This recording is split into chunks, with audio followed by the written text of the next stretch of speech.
네, 오늘은 캡틴 아메리카 브레이브 뉴월드에서 발견할 수 있었던 두 개의 단서에 대한 얘기를 해볼까 하는데요. 이 중 첫 번째 단서는 브레이브 뉴월드 쿠키 영상에서 발견할 수 있었던 것으로, 샘이 로스가 수감되어 있던 레프트에서 로스와 대화를 나눌 때 이 첫 번째 단서를 발견할 수 있었습니다. 좀 더 자세하게 설명하면 샘이 로스와 대화를 나누던 중 로스의 딸인 베티가 깜짝 등장할 때의 앵글에 주목해보면 베티가 서 있는 곳을 기준으로 오른쪽에 또 다른 수감자 중 한 명이 책을 읽고 있는 걸 볼 수 있는데, 애초에 레프트는 과거 캡틴 아메리카 11호에 처음으로 등장한 이후 영화에선 11호 직후의 시점을 그린 블랙 위도우 당시 짧게만 언급된 적이, 드라마에선 팔콘 앤 윈터 솔저 당시 제모를 레프트에 수감할 것이다 라고 언급한 게 전부였기 때문에 이 레프트에 갇혀있는 남성은 아무래도 가장 최근 레프트에 수감됐다고 언급된 적이 있는 제모일 가능성이 아주 높다고 볼 수 있겠죠. We will take him to the raft. 게다가 이 제모는 팔콘 앤 윈터 솔저 당시 11호 사건의 후폭풍으로 베를린 감옥에 수감돼 있는 모습으로 등장했었고, 당시에도 여러 책을 읽고 있는 모습이 강조된 적이 있는 만큼 여러모로 쿠키 영상에서 책을 읽고 있던 남성은 제모일 가능성이 아주 높을 겁니다.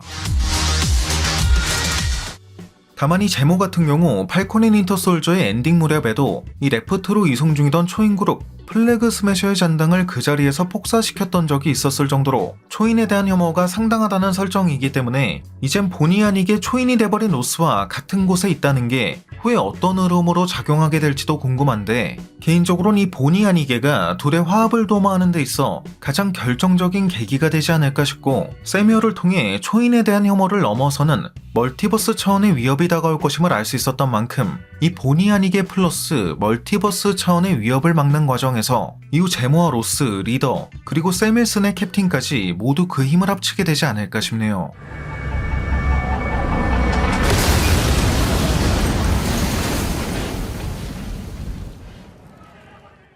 그리고 두 번째로 얘기하고 싶은 건 많은 분들이 댓글로 질문했던 내용, 즉 우주적 존재인 셀레스티얼을 일개 지구에만 국한돼 있던 존재들이 어떻게 알고 그 이름을 제대로 붙였냐는 건데, 이건 뭐 단순히 영화적인 허용이라고 생각할 수도 있겠지만 지난 MCU의 흐름을 생각해 본다면 실제로도 꽤 흥미로운 질문인 걸 알 수 있습니다. 왜냐하면 다른 마블 작품 중 하나였던 슈얼크에는 이 죽은 셀레스티얼의 시체가 떠오른 사건을 거대한 동상이 떠올랐다고만 표현한 걸 볼 수 있었기 때문으로, 마침 개인적으로는 이 슈얼크의 유니버스 또한 여러 멀티버스 중 한 곳일 거라고 예상하고 있어 어쩌면 멀티버스마다 이런 명칭에도 차이가 존재할 가능성을 고려해 볼 수 있기 때문이죠. 이와 관련 한 가지 의심해 볼 수 있을 만한 건 드라마 시크릿 인베이전 당시 해당 세계관에는 우리가 알고 있던 것 이상으로 형상 변환 능력을 가지고 있는 외계 종족 스크럴이 지구의 사회 전반에 걸쳐 녹아들어 있다는 걸 알 수 있었고, 아무래도 이 스크럴 종족은 역사가 상대적으로 짧은 지구인들보단 우주적인 존재에 대한 지식이 훨씬 더 많을 것임을 예상할 수 있어 당연하게도 셀레스티얼의 존재에 대해서도 알고 있을 가능성이 높을 것. 그렇기 때문에 이 브레이브 뉴월드 세계관에서 셀레스티얼이라는 명칭을 사용한다는 게 어쩌면 이 브레이브 뉴월드와 시크릿 인베이전의 세계관이 아예 동일한 곳이거나 매우 밀접한 연관을 갖는 멀티버스라는 걸 암시한다고도 생각할 수 있을 겁니다. 실제로 두 작품 모두 하필 미국 대통령의 역할이 강조되고 있다는 결정적인 공통점이 존재하기도 하고요. But the question is it the kind of twist that's like, ooh, there's another Hulk, but this one's red?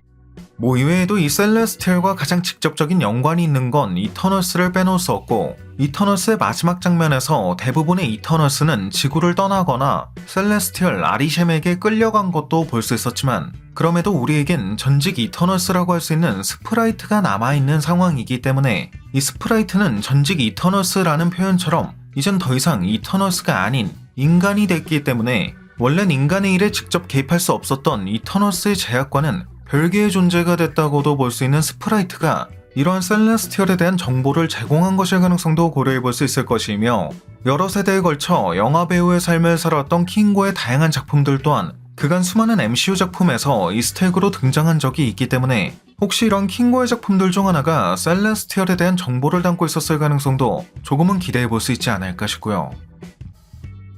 네, 오늘 준비한 영상은 여기까지였습니다. 영상이 재밌고 유익하셨다면 잊지 마시고 꼭 구독과 좋아요 그리고 알림 설정해 주시면 감사하겠습니다. 그럼 지금까지 올원이었습니다.